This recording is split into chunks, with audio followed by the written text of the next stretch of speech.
కృతజ్ఞతలు తెలిపారు.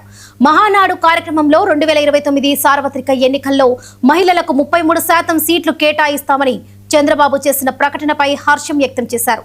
ఇది చారిత్రాత్మక నిర్ణయమని మహిళా నేతలు పేర్కొన్నారు. మహిళా సాధికారతకు కూటమి కట్టుబడి ఉందన్నారు. ఈ కార్యక్రమంలో మాజీ మున్సిపల్ చైర్మన్ కనక మహాలక్ష్మితో పాటు నియోజకవర్గ మహిళలు పాల్గొన్నారు.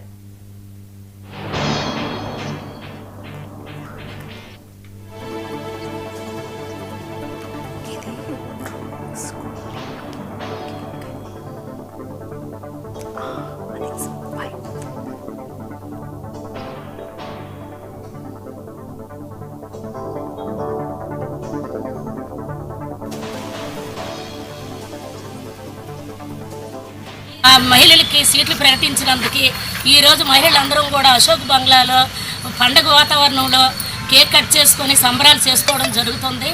అన్న నందమూరి తారక రామారావు గారి నుంచి ఇప్పుడు చంద్రబాబు నాయుడు గారి వరకు మహిళలకు పెద్దపీట వేస్తూనే ఉన్నారు. అప్పుడు నందమూరి తారక రామారావు గారు కూడా వంటింటికి మహిళ పరిమితం కాకూడదనే ఉద్దేశంతో అప్పుడు కూడా టికెట్లు ఇచ్చి లేడీస్ని బయటకు తీసుకురావడం జరిగింది. తర్వాత చంద్రబాబు నాయుడు గారు కూడా మహిళలని డ్వాక్రాల ద్వారా కూడా ఆర్థికంగా కూడా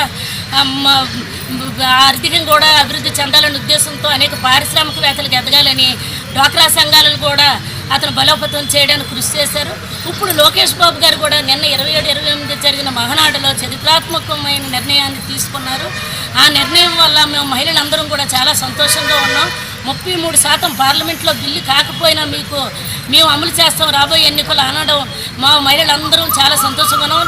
నెక్స్ట్ చంద్రబాబు నాయుడు గారిని మేము అందరం కూడా సాయశక్తులా కష్టపడి ఎటువంటి ఇప్పుడు మనం 11 సీట్లతో పోయాడు కానీ అసలు అతను 0% వచ్చినట్టు అందరం కూడా చంద్రబాబు నాయుడు గారిని మళ్ళీ సీఎంగా చూస్తాం అని మీ పెద్దలందరి తరపున మహిళల తరపున అందరం కూడా లోకేష్ బాబు గారికి కృతజ్ఞతలు తెలియజేస్తున్నాను.